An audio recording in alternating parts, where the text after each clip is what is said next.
Hello प्यारे दोस्तों, आज के इस वीडियो में हम शुरू कर रहे हैं क्लास 10th का मैथ्स का चैप्टर नंबर 6 जिसका नाम है त्रिभुज। तो इसके प्रश्नावली 6.1 के क्वेश्चंस को सॉल्व करेंगे। तो चलिए शुरू करते हैं। देखिए, प्रश्नावली 6.1 के क्वेश्चंस को सॉल्व करने से पहले आपको कुछ इस चैप्टर के बहुत ही इंपॉर्टेंट पॉइंट्स को मैं आपको समझा देता हूँ। सबसे पहले तो चैप्टर का नाम त्रिभुज है, तो त्रिभुज तो आपको पता ही होगा। त्रिभुज किसे कहते हैं? तीन सरल रेखाओं से घिरी बंद आकृति को हम त्रिभुज कहते हैं। जैसे कि यहाँ पर मैंने ये एक आकृति बनाया, इसमें कितनी रेखाएं हैं? 1 2 3। तो इसीलिए ये तीन सरल रेखाओं से घिरी बंद आकृति है, इसीलिए इसको त्रिभुज कहेंगे। ठीक है, अब इसमें आपको दो चीजें समझना है। एक तो समरूप के बारे में, और दूसरा आपको समझना है सर्वांगसम के बारे में। ठीक है, तो अब समझिए समरूप क्या होता है। सबसे पहले, समरूप आकृतियां वे होती हैं जिनका आकार समान हो, यानी कि समान आकार वाले जो आकृतियां होती हैं उन्हें हम समरूप कहते हैं। समरूप आकृतियां, जैसे कि यहां पर मैंने ये एक सर्कल यानी एक वृत्त बनाया, और यहां पर मैंने एक और वृत्त बनाया।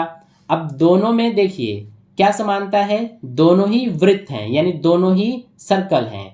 ठीक है, तो इसीलिए दोनों के जो आकार है वो क्या है? समान है, यानी कि दोनों का शेप सेम है। इसीलिए इस तरह की आकृति को क्या बोलेंगे हम? समरूप आकृति। समरूप का निशान ये होता है। ठीक है, इसी तरह से जैसे मैंने यहां पर ये एक त्रिभुज बनाया और एक ये त्रिभुज बनाया। अब दोनों में क्या समानता है कि दोनों क्या हैं? त्रिभुज हैं। ठीक है, तो इसीलिए इनका जो आकार है वो समान है, यानी कि दोनों का शेप सेम है, सेम शेप वाले हैं। तो इसीलिए ये दोनों भी समरूप आकृतियां हैं। ठीक है, अब अगर मैं यहां पर एक वृत्त बना दूं और दूसरा ये एक वर्ग बना दूं, तो क्या दोनों का शेप सेम है? दोनों का आकार समान है? नहीं है। तो इसीलिए इनको हम समरूप आकृतियां नहीं कहेंगे। तो समरूप आकृतियां आपको समझ में आ गया होगा। अब सर्वांगसम के बारे में जानते हैं। तो सर्वांगसम में क्या होता है हमारा कि समान आकार तो होता ही है। जैसे समरूप आकृतियां में समान आकार होता है, ऐसी सर्वांगसम में भी समान आकार होता है, और इसके अलावा समान माप भी होता है, यानी कि सेम शेप और सेम साइज होना चाहिए। उन्हीं आकृतियों को सर्वांगसम आकृतियां कहेंगे। जैसे कि यहां पर मैंने ये एक वृत्त बनाया, इस वृत्त की जो त्रिज्या है मान लेते हैं 2 सेंटीमीटर है। ऐसे ही एक और मैंने यहां पर वृत्त बनाया और इसकी भी त्रिज्या मान लेते हैं 2 सेंटीमीटर ही है। तो इसमें ये जो दोनों वृत्त हैं, दोनों सर्कल्स हैं, दोनों क्या है? सेम है। दोनों का आकार यानी कि शेप सेम है, और दोनों का साइज भी सेम है, यानी कि माप भी सेम है। अगर एक के ऊपर दूसरे को रख देंगे तो जो नीचे वाला है वो ढक जाएगा। तो इस तरह की आकृतियों को हम सर्वांगसम आकृतियां कहते हैं, जिसमें शेप सेम होना चाहिए और साइज भी सेम होना चाहिए। दोनों 2-2 सेंटीमीटर त्रिज्या वाले हैं, इसीलिए दोनों सर्वांगसम आकृतियां हैं। ठीक है, सर्वांगसम का निशान इस तरह से होता है हमारा 2 बराबर का, यानी इस तरह से बराबर का निशान और इसके ऊपर ये वाला निशान।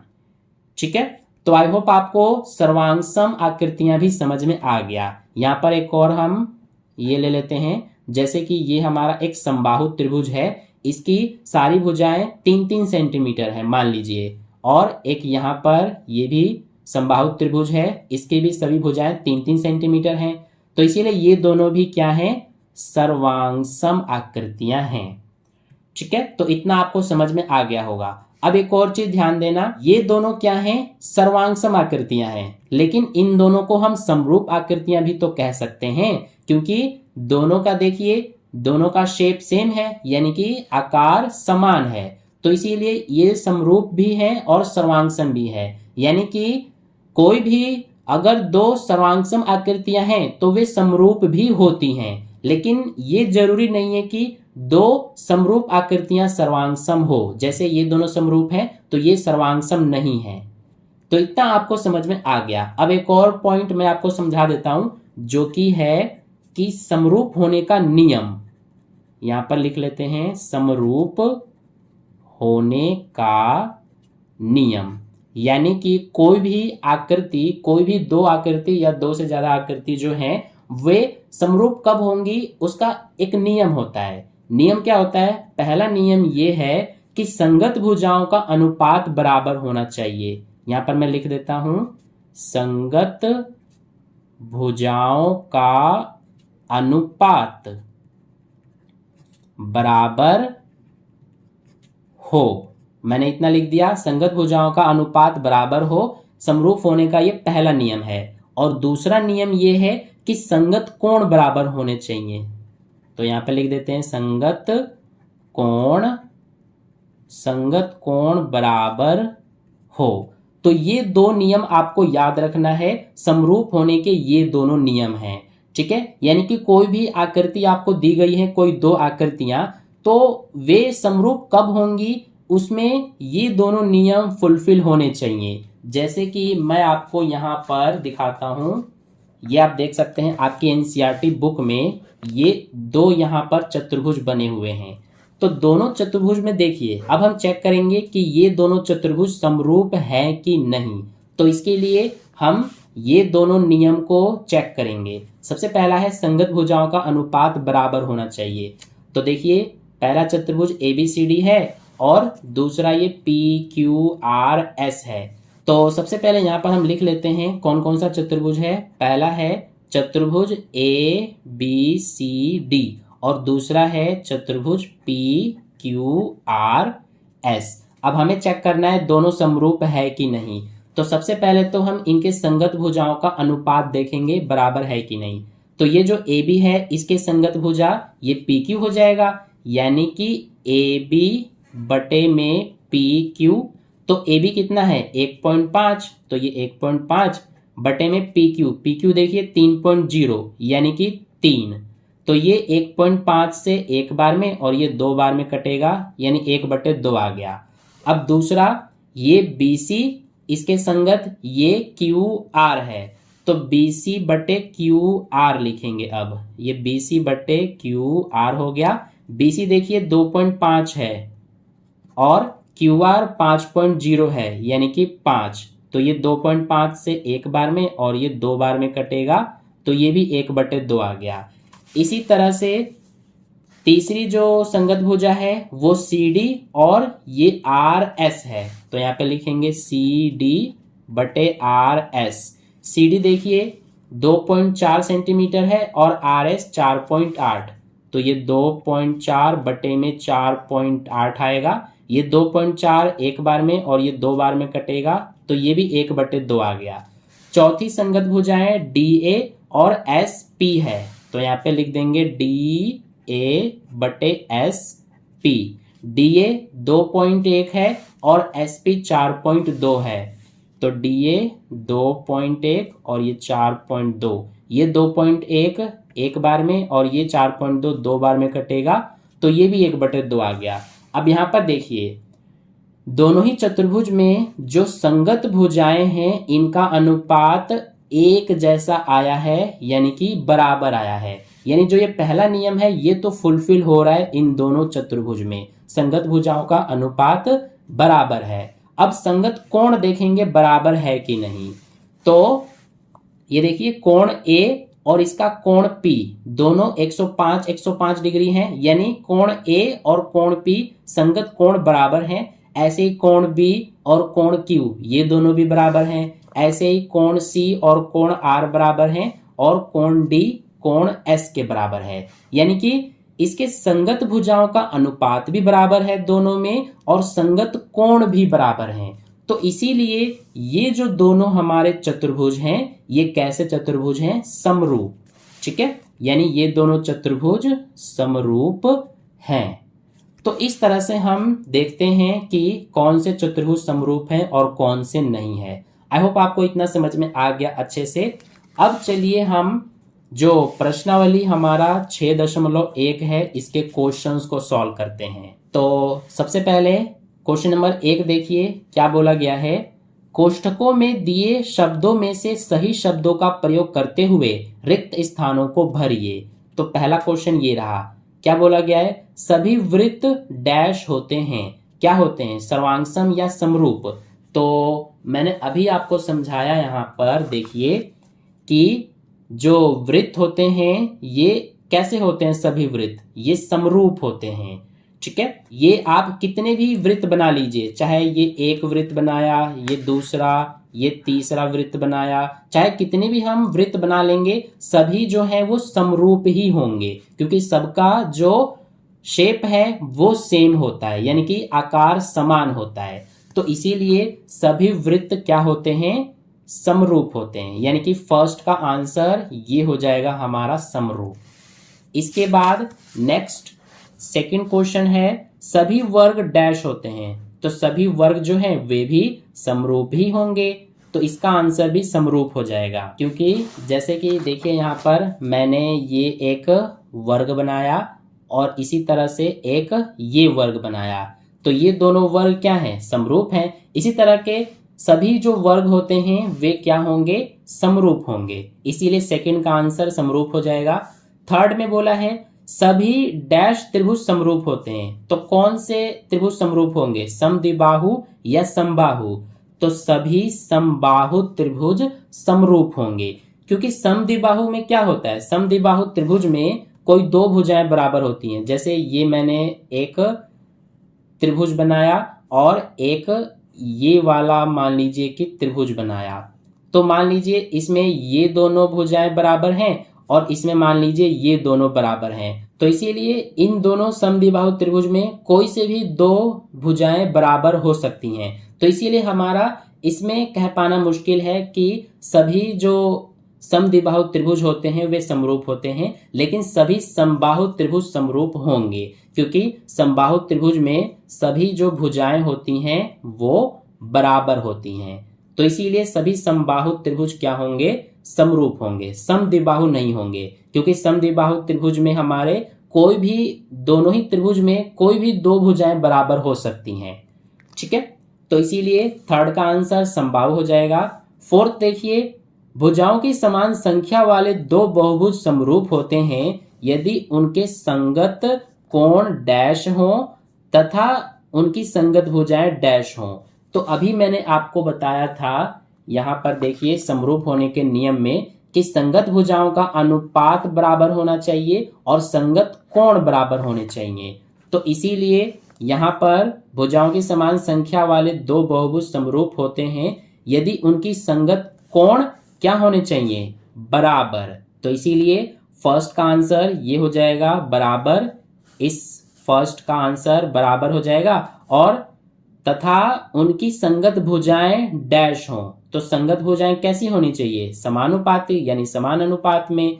तो इसीलिए ये हो जाएगा सेकंड का आंसर, यानी इसका आंसर ये हो जाएगा।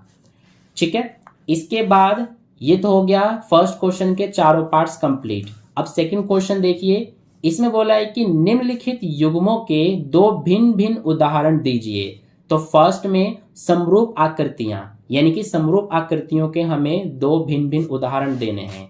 तो ये हमारा सॉल्यूशन है सेकंड क्वेश्चन का। सबसे पहले हमें समरूप आकृतियों के दो भिन्न भिन्न उदाहरण देने हैं। तो सबसे पहले यहाँ पर हम ये एक त्रिभुज और एक ये वाला त्रिभुज, दो त्रिभुज हमने बना दिया। ये दोनों त्रिभुज क्या हैं, समरूप हैं, क्योंकि दोनों का जो शेप है वो कैसा है, समान है। तो ये हमारा एक उदाहरण हो गया। इसी तरह से दूसरा उदाहरण दे देंगे हम। दूसरा उदाहरण क्या हो जाएगा, ये नहीं लिखेंगे क्योंकि दूसरा तो हमारा ये पार्ट है। तो एक उदाहरण ये हो गया, दूसरा उदाहरण हमारा हो जाएगा ये वर्ग का दे देते हैं हम, ये एक वर्ग और एक ये दूसरा छोटा। तो ये दोनों भी क्या हैं, समरूप ही हैं। ठीक है, इसी तरह से आप वृत्त भी दो बना सकते हैं, दो वृत्त भी समरूप ही होंगे। तो ये हमने दो भिन्न भिन्न उदाहरण दे दिया समरूप आकृतियों के। अब सेकंड में बोला है ऐसी आकृतियां जो समरूप नहीं है। तो अब हमें ऐसी आकृतियां जो समरूप नहीं है उसका उदाहरण देना है। तो कोई भी दो दे सकते हैं हम, जैसे एक वृत्त और एक त्रिभुज बना दिया, दोनों समरूप तो नहीं है। इसी तरह से यहाँ पर एक वर्ग और दूसरा हो सकता है हमारा एक वृत्त बना देते हैं, तो ये दोनों भी समरूप नहीं है। तो ये हो गए हमारे दो ऐसी आकृतियां जो समरूप नहीं है। ठीक है, तो ये हो गया सेकंड क्वेश्चन के सेकंड पार्ट का सॉल्यूशन कंप्लीट। अब थर्ड क्वेश्चन देखिए। थर्ड क्वेश्चन में बोला है कि बताइए कि निम्नलिखित चतुर्भुज समरूप है या नहीं। तो ये जो आप देख रहे हैं चतुर्भुज, ये समरूप है कि नहीं ये हमें बताना है। तो कैसे बताएंगे? समरूप होने का नियम देखेंगे इसमें हम। सबसे पहले दोनों ही चतुर्भुज में संगत भुजाओं का अनुपात बराबर होना चाहिए और संगत कोण बराबर होना चाहिए। तो सबसे पहले हम संगत भुजाओं का अनुपात चेक करेंगे। ठीक है, तो यहाँ पर देखिए, सबसे पहले देखिए ये जो PQ है इसके संगत भुजा ये AB हो जाएगा। तो यहाँ पर हम लिख देते हैं सबसे पहले PQ बटे में AB। ये जो है हमारा थर्ड क्वेश्चन का सॉल्यूशन है। तो PQ बटे AB यानी PQ और AB दोनों संगत भुजा हैं। PQ 1.5 है और AB 3 सेंटीमीटर है। तो ये PQ 1.5 और AB 3 हो गया। ये 1.5 से एक बार में और ये 2 बार में कटेगा तो 1/2 आ गया। इसी तरह से QR और दूसरा है इसमें संगत भुजा BC। QR और BC दोनों संगत भुजाएं हैं, तो यहाँ पर लिख देंगे QR बटे में BC। QR कितना है? 1.5 और BC 3 है, तो ये भी हमारा 1.5 से एक बार में और ये 2 बार में कटेगा तो 1/2 आ गया। इसके बाद ये देखिए RS और CD ये दोनों भी संगत भुजाएं हैं, तो इसीलिए यहाँ पर लिखेंगे RS बटे में CD। RS कितना है? 1.5 और CD 3, तो ये 1.5 बटे में 3, ये एक बार में और ये 2 बार में कटेगा तो ये भी 1/2 आ गया। इसी तरह से अगला है SP और इसकी संगत भुजा DA। तो यहाँ पर SP बटे में DA आएगा। SP है 1.5 और DA 3, तो ये 1.5 बटे 3, ये एक बार में और ये 2 बार में, तो ये भी 1/2 आ गया। ठीक है, तो इसमें आप देख रहे हैं कि दोनों ही चतुर्भुज में संगत भुजाओं का अनुपात क्या है? बराबर है। अब संगत कोण देखेंगे। तो संगत कोण देखिए, इस कोण P का संगत कोण ये कोण A होगा। ये कोण A तो हमारा समकोण है यानी कि 90 डिग्री है, लेकिन क्या ये 90 डिग्री है कोण P? नहीं है। तो इसीलिए ये जो दोनों संगत कोण हैं ये बराबर नहीं है। ऐसे ही कोण Q और कोण B दोनों संगत कोण हैं, तो क्या ये दोनों बराबर हैं? नहीं है। कोण Q जो है ये हमारा देखिए 90 डिग्री नहीं है, लेकिन ये 90 डिग्री का है, तो इसीलिए ये दोनों भी बराबर नहीं है। यानी कि दोनों चतुर्भुज में संगत भुजाओं का तो अनुपात बराबर है, लेकिन संगत कोण बराबर नहीं है, इसीलिए दोनों समरूप चतुर्भुज नहीं है। तो हम अपने सॉल्यूशन में यहाँ पर लिख देंगे कि यहाँ पर हम लिखेंगे कि संगत भुजाओं का अनुपात बराबर है, लेकिन संगत कोण बराबर नहीं है। तो संगत भुजाओं का अनुपात बराबर है लेकिन संगत कोण बराबर नहीं है, अतः क्या होगा हमारा कि ये समरूप नहीं है। ठीक है, यानी कि ये जो दोनों चतुर्भुज हैं ये समरूप नहीं है। तो ये हो गया क्वेश्चन नंबर 3 का सॉल्यूशन कंप्लीट। इसी के साथ हमारा प्रश्नावली 6.1 कंप्लीट हो गया। आई होप आपको अच्छे समझ में आ गया। अगर आपको वीडियो अच्छा लगा तो एक लाइक कर देना, अपने दोस्तों के साथ भी शेयर कर देना और चैनल को सब्सक्राइब करके बेल आइकन को प्रेस कर लेना, ताकि अगली वीडियो जैसे ही अपलोड की जाए उसका नोटिफिकेशन सबसे पहले आपको मिल जाए। तो मिलते हैं फिर नेक्स्ट वीडियो में, तब तक के लिए बाय बाय।